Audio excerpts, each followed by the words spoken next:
sit in front of my bookshelf and read a book together.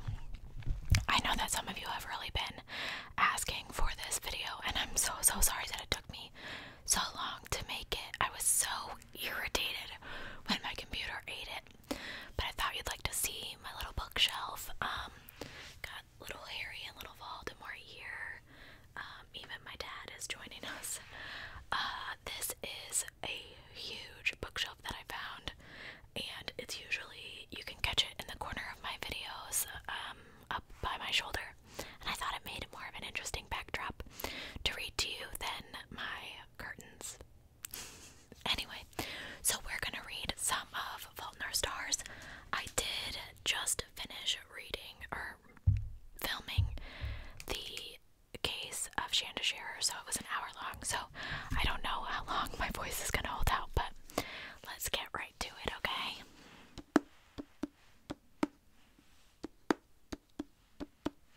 My left hand is dumb and it doesn't tap very well.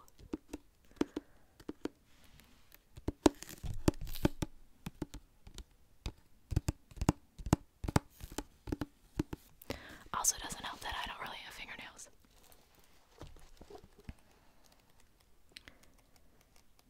Chapter 2 is a long chapter. I think it took me like 40 minutes to read it the last time. Augustus Waters drove horrifically. Whether stopping or starting, everything happened with a tremendous jolt. I flew against the seatbelt of his Toyota SUV every time that he brakes, and my neck snapped backward each time that he hit the gas. I might have been nervous, what with sitting in the car with a strange boy on the way to his house, keenly aware that my crap lungs complicate efforts to fend off any unwanted advances. But his driving was so astonishingly poor that I could really think of nothing else. We'd gone perhaps a mile in jagged silence before he said, "I failed the driving test 3 times. You don't say." He laughed, nodding. "Well, I can't feel the pressure in old Prosty, and I can't get the hang of driving left-footed. My doctors say most amputees can drive no problem, but yeah, not me. Anyway, I go in for my 4th driving test, and it goes about like this is going. A half-mile in front of us, the light turns red. Augustus slams on the brake, tossing me into the triangular embrace of the seatbelt. Sorry, I swear to God, I'm trying to be gentle. Right, so anyway, at the end of the test, I totally thought I'd failed again, but the instructor was like, your driving, while it's unpleasant, isn't particularly unsafe. I'm not sure I agree, I said. I suspect cancer perk. Cancer perks are little things that cancer kids get that regular kids don't get. Baseball signed by sports heroes, free passes on late homework, unearned driver's licenses, etc. Yeah, he said. The light turned green and I braced myself. Augustus slammed the gas. You know, they've got hand controls for people who can't use their legs, I pointed out. Yeah, he said, maybe someday. He sighed in a way that made me wonder whether he was confident about the existence of someday. I knew that osteosarcoma was highly curable, but still. There are a number of ways to establish someone's approximate survival expectations without actually asking. I used the classic, "So, are you in school?"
this drug that makes you feel not so completely terrified about the fact that you can't breathe, and I had a lot of it flowing through me into a PICC line, and more than a dozen other drugs besides that.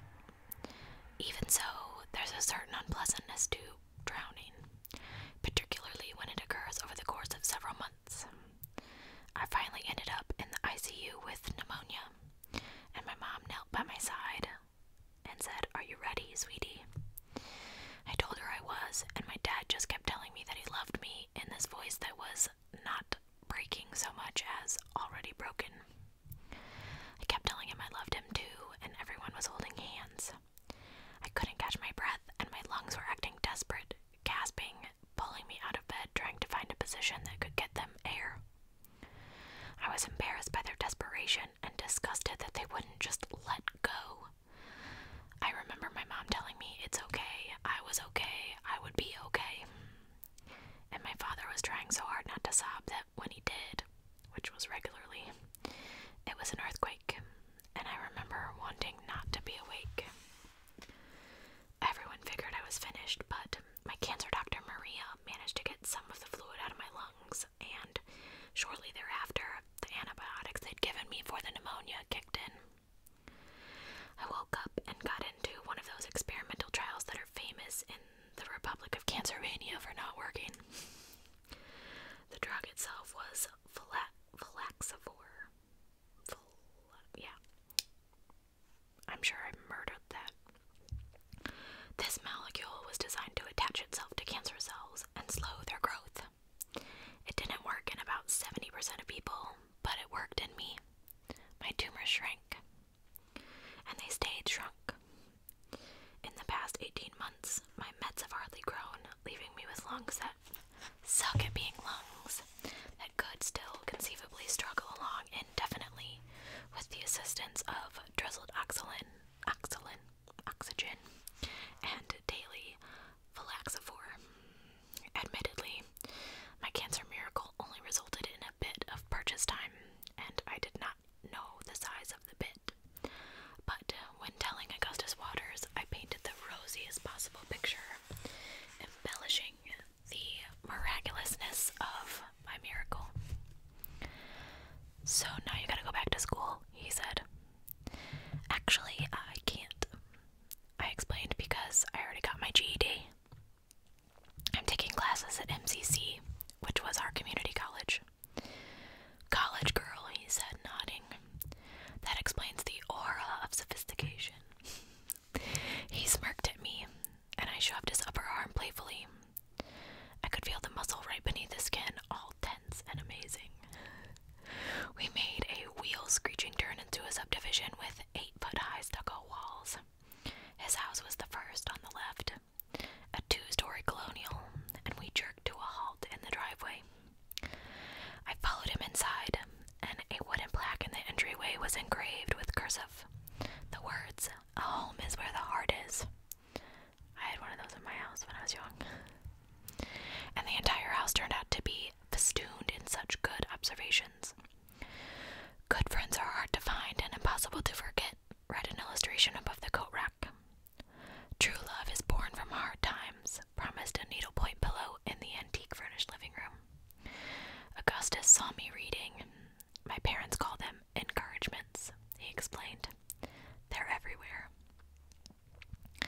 His mom and dad called him Gus. They were making enchiladas in the kitchen. A piece of stained glass by the sink read, "Family is forever." His mom was putting chicken into tortillas when his dad then rolled up his sleeves, rolled up and placed in a glass pan. I don't know where I got sleeves from. They didn't seem too surprised by my arrival, which made sense. The fact that Augustus made me feel special did not necessarily indicate that I was special. Maybe he brought home a different girl every night to show her movies and feel her up. "This is Hazel Grace," he said, by way of introduction. "Just Hazel," I said. "How's it going, Hazel?" asked Gus's dad. He was tall, almost as tall as Gus, and skinny in a way that parentally aged people usually aren't.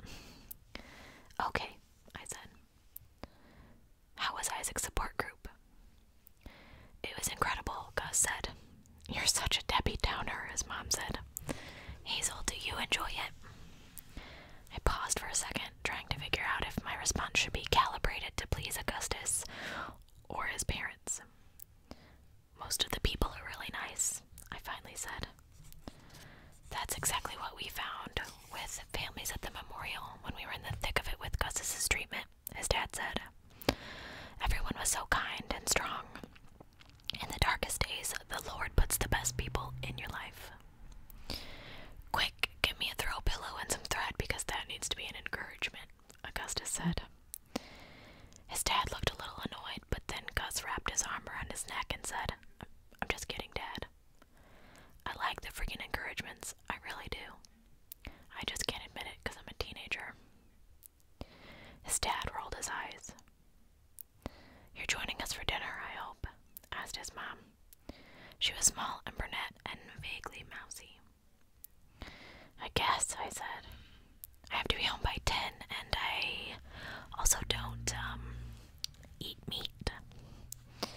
No problem, we'll vegetarianize some, she said. Animals are just too cute, Gus said. I want to minimize the number of deaths I'm responsible for, I said. Gus opened his mouth to respond, but then stopped himself. His mom filled the silence. Well, I think that's wonderful. They talked to me for a bit about how enchiladas were famous, Waters enchiladas, and not to be missed, and how Gus's curfew was also 10, and they were inherently distrustful of anyone who gave their kids curfews other than 10. Was I in school? She's a college student, Augustus interjected, and how the weather was truly and absolutely extraordinary for March, and how in the spring all things are new. They didn't once ask me about my oxygen or my diagnosis, which was weird and wonderful. And then Augustus said, Hazel and I are going to watch V for Vendetta so she can see her filmic doppelganger, a mid-2000s Natalie Portman. The living room TV is yours for the watching, his dad said happily. I think we're actually going to watch it in the basement. His dad laughed. Good try. Living room. But I want to show Hazel Grace the basement, Augustus said. Just Hazel, I said. So show just Hazel the basement, his dad said, and then come upstairs and watch your movie in the living room. Augustus puffed out his cheeks, balanced his leg, twisted his hips, throwing the prosthetic forward. Fine, he mumbled. I followed him down carpeted stairs to a huge basement bedroom. A shelf at my eye level reached all the way around the room, and it was stuffed solid with basketball memorabilia. Dozens of trophies with gold plastic men mid-jump shot, dribbling or reaching for a layup toward an unseen basket. There were also lots of signed balls and sneakers. I used to play, he explained. You must have been pretty good. I wasn't bad, but all the shoes and balls are cancer perks. He walked toward the TV where a huge pile of DVDs and video games were arranged into a vague pyramid. He bent at the waist and snatched up V for Vendetta. I was like the prototypical white Hoosier kid, he said. It was all about resurrecting the lost art of the mid-range jumper. But one day I was shooting free throws, just standing at the foul line at the North Central Gym, shooting from a rack of balls. And all at once I couldn't figure out why I was methodically tossing a spherical object through, I don't even know this word. I should go back to school. Through a TOROIDAL object. Somebody fill me in because I don't know what that is. It seemed like the stupidest thing I could possibly be doing. I mean, really, what teenagers talk like that? I started thinking about little kids putting this cylindrical, now I can't talk at all, peg through a circular hole, and how they do it over and over again for months when they figure it out, and how basketball was basically just a slightly more aerobic version of that same exercise. Anyway, for the longest time, I kept sinking free throws. I hit 80 in a row, my all-time best, but as I kept going, I felt more and more like a 2-year-old. And for some reason, I started to think about hurdlers. Are you okay?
situation and when it happened. My own little glimpse of what Isaac is going through. I nodded. I liked Augustus Water. I really, really, really liked him. I liked the way his story ended with someone else. I liked his voice. I liked that he took existentially fraught free throws. I liked that he was a tenured professor in the department of slightly crooked smiles with a dual appointment in the department of having a voice that made my skin feel more like skin. And I liked that he had two names. I've always liked people with two names because you get to make up your mind what you call them, Gus or Augustus. Me, I was always just Hazel. Do you have siblings? I asked. Huh? He answered, seeming a little distracted. You said that thing about watching kids play. Oh yeah, no. I have nephews from my half-sisters, but they're older. They're like, Dad, how old are Julie and Martha? 28. They're like 28. They live in Chicago. They're both married to very fancy lawyer dudes. Or banker dudes. I can't remember. Do you have siblings? I shook my head no. So what's your story? He asked, sitting down next to me at a safe distance. I already told you. I was diagnosed when... No. Not your cancer story. Your story. Interests, hobbies, passions, weird fetishes, etc. I said. Don't tell me you're one of those people who becomes their disease. I know so many people like that. It's disheartening. Like, cancer is in the growth business, right? The taking over people business. But surely you haven't let it succeed prematurely. It occurred to me that perhaps I had. I struggled with how to pitch myself to Augustus Waters, which enthusiasms to embrace, and in the silence that followed it occurred to me that I wasn't very uninteresting. I am pretty unextraordinary. I reject that out of hand. Think of something you like. The first thing that comes to mind. Reading. Me too. What do you read? Everything from like hideous romance to pretentious fiction to poetry. Whatever. Do you write poetry too? No, I don't write. There, Augustus almost shouted. Hazel Grace, you're the only teenager in America who prefers reading poetry to writing it. This tells me so much. You read a lot of capital G great books, don't you? I guess. What's your favorite?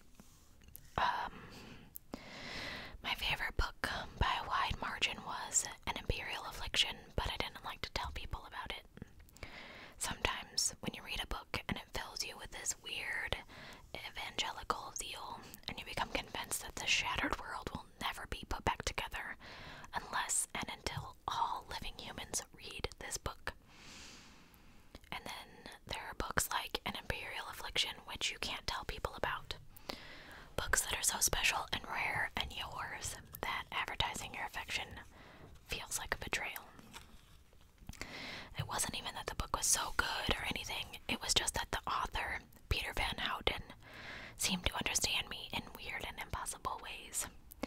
An Imperial Affliction was my book, in the way that my body was my body, and my thoughts were my thoughts.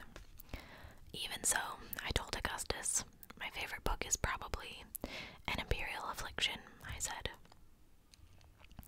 Does it feature zombies? He asked. No, I said. Stormtroopers. I shook my head. It's not that kind of book. He smiles. I'm going to read this terrible book with a boring title that does not contain stormtroopers, he promised. And I immediately felt like I shouldn't have told him about it.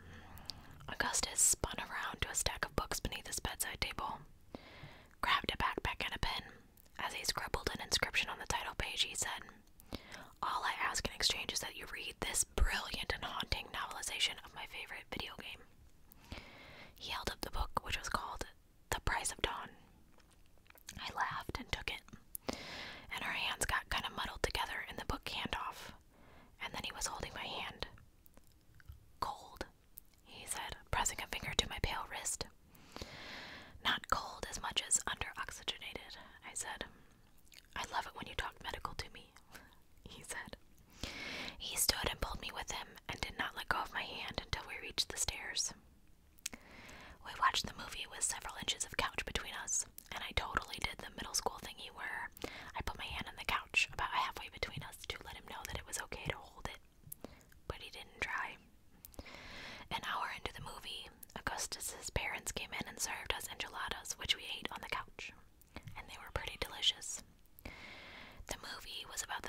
guy in a mask who died heroically for Natalie Portman, who's pretty badass and very hot and does not have anything approaching my puffy steroid face.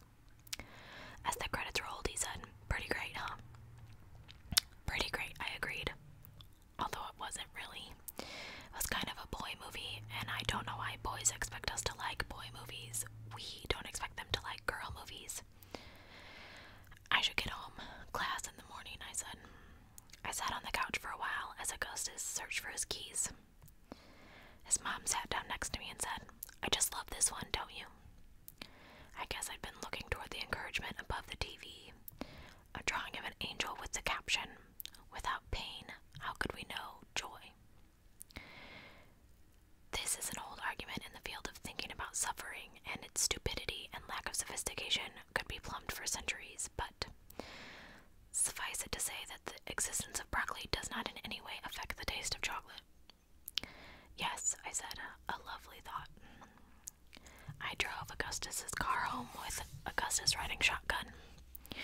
He played me a couple songs he liked by a band called Hectic Glow, and they were good songs, but because I didn't know them already, they weren't as good to me as they were to him.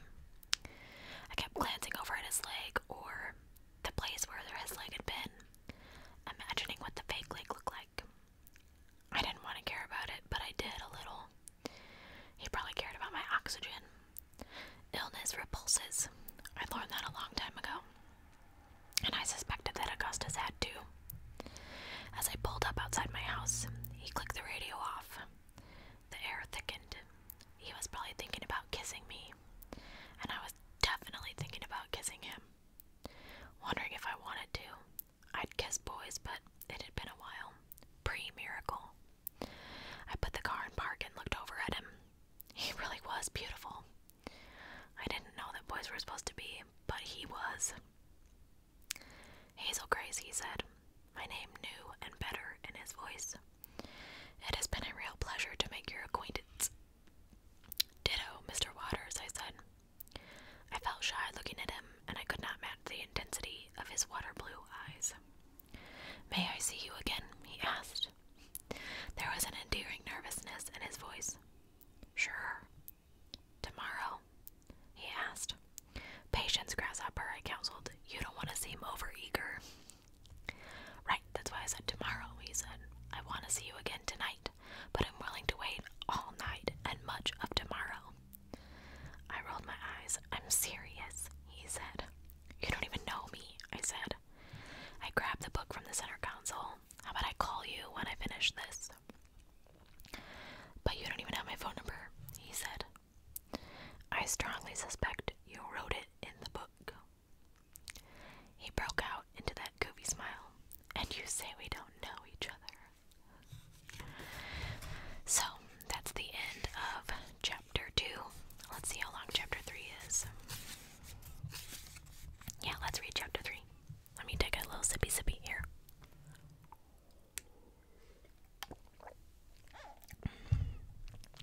I stayed up pretty late that night reading The Price of Dawn. Spoiler alert, The Price of Dawn is blood.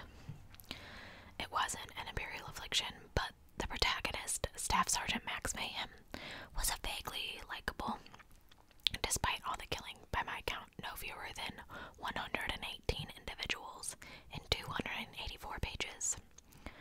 So I got up late the next morning, a Thursday.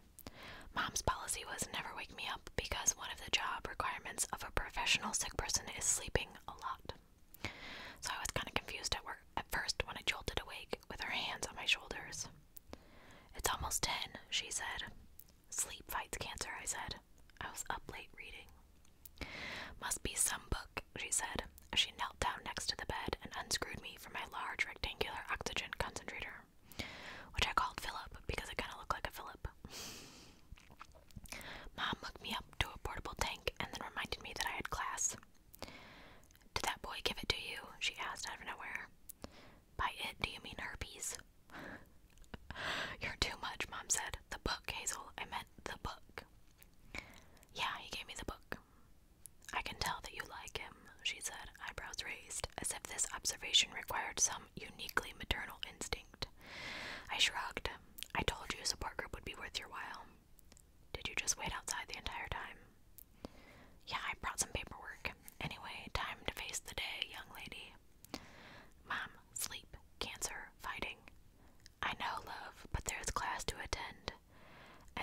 today is...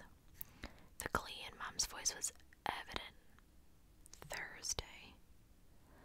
Did you seriously forget? Maybe. It's Thursday, March 29th. She basically screamed, a demented smile plastered to her face. You are really excited about knowing the date, I yelled back. Hazel, it's your 33rd half birthday. Oh, I said. My mom is really super into celebration maximization. It's Arbor Day. Let's hug trees and cut cake.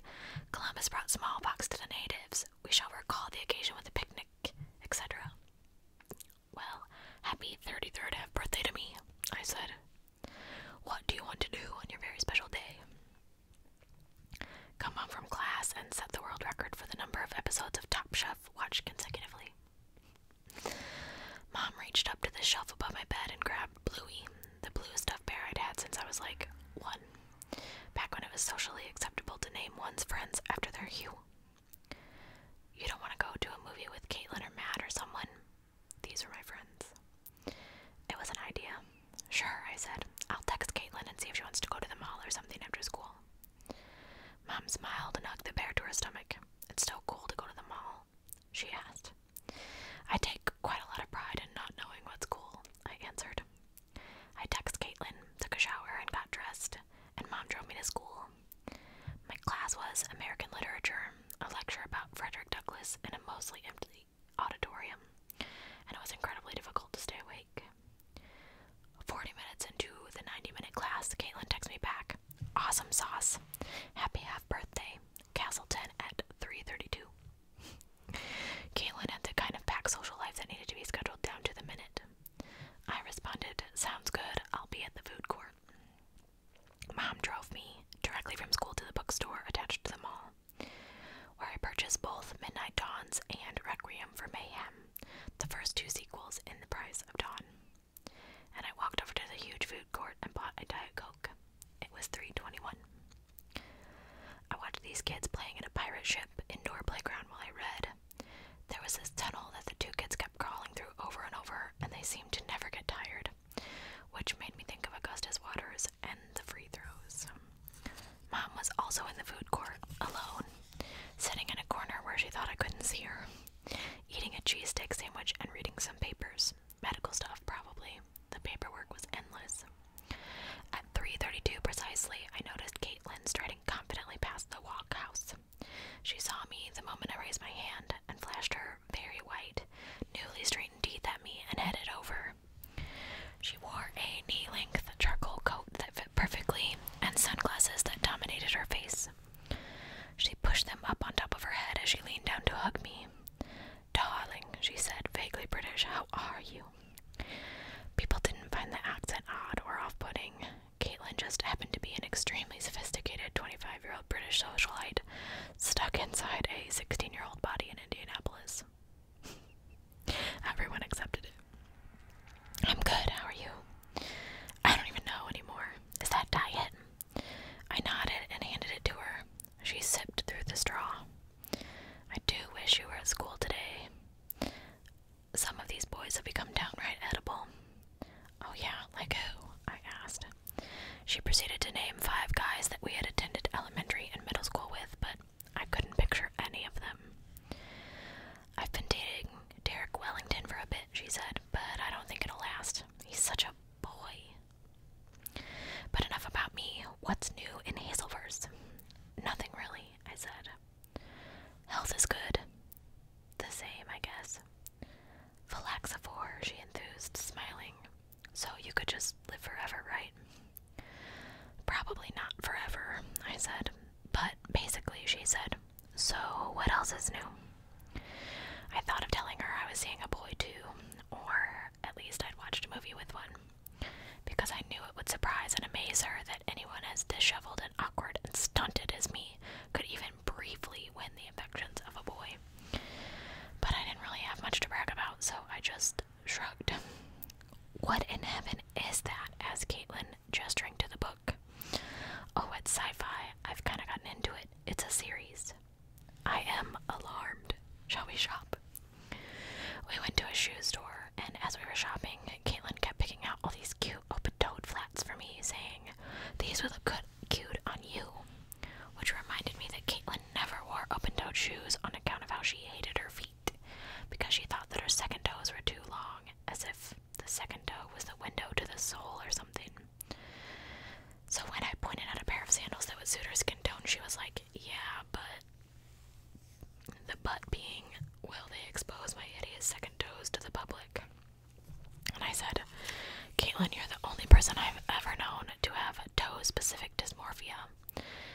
And she said, what is that?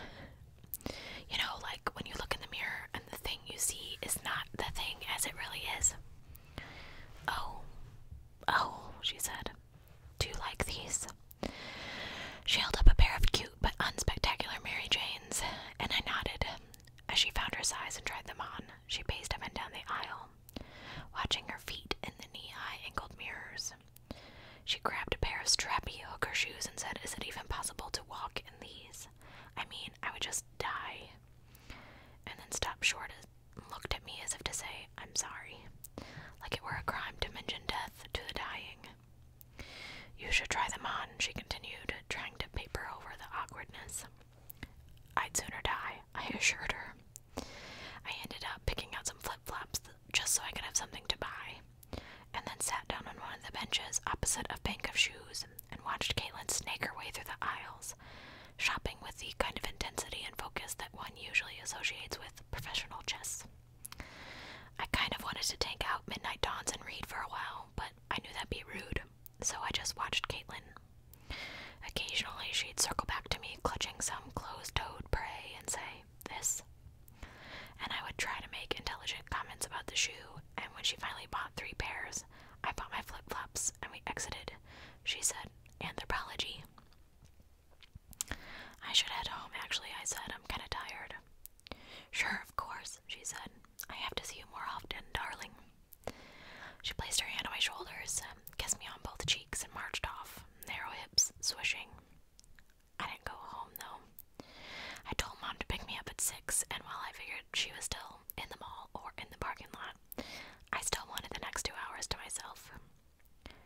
I liked my mom, but her perpetual nearness sometimes made me feel weirdly nervous. I liked Caitlin too, I really did, but 3 years removed from a proper full-time school-like exposure to my peers, I felt a certain unbridgeable gap between us. I think my school friends wanted to help me through my cancer, but they eventually found out that they couldn't. For one thing, there was no through. So I excused myself on the grounds of pain and fatigue, as I often had over the years when seeing Caitlin or any of my other friends. In truth, it always hurt. It hurt not to breathe like a normal person, incessantly reminding your lungs to be lungs, forcing yourself to accept as unsolvable the clawing and scraping inside-out ache of under-oxygenation. So I wasn't lying exactly, I was just choosing among truths. I found a bench surrounded by an Irish gift store, the Fountain Pen Emporium, and a baseball cap outlet. A corner of the mall even Caitlin would never shop, and I started reading Midnight Dawns. It featured a sentence-to-corpse ratio of nearly 1:1, and I tore through it without ever even looking up. I liked Staff Sergeant Max Mayhem, even though he didn't have much in the way of a technical personality, but I mostly liked that his adventures kept happening. There were always more bad guys to kill and good guys to save. New wars started even before old ones were won. I hadn't read a real series like that since I was a kid, and it was exciting to live again in an infinite fiction. 20 pages from the end of Midnight Dawns, things started to look pretty bleak for Mayhem when he was shot 17 times while attempting to rescue a blonde American hostage from the enemy. But as a reader, I did not despair. The war effort would go on without him, and there could and would be sequels starring his cohorts, Specialist Manny Loco and Private Jasper Jacks and the rest.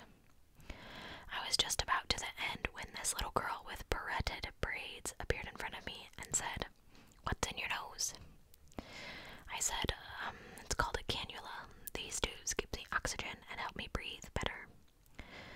Her mother swooped in disapprovingly and said, "Jackie." But I said, no, it's okay, because it totally was. And then Jackie said, "Would they help me breathe too?" "I don't know, let's try." I took it off and let Jackie stick the cannula in her nose and breathe. "Tickles," she said. "I know, right?" "I think I'm breathing better."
17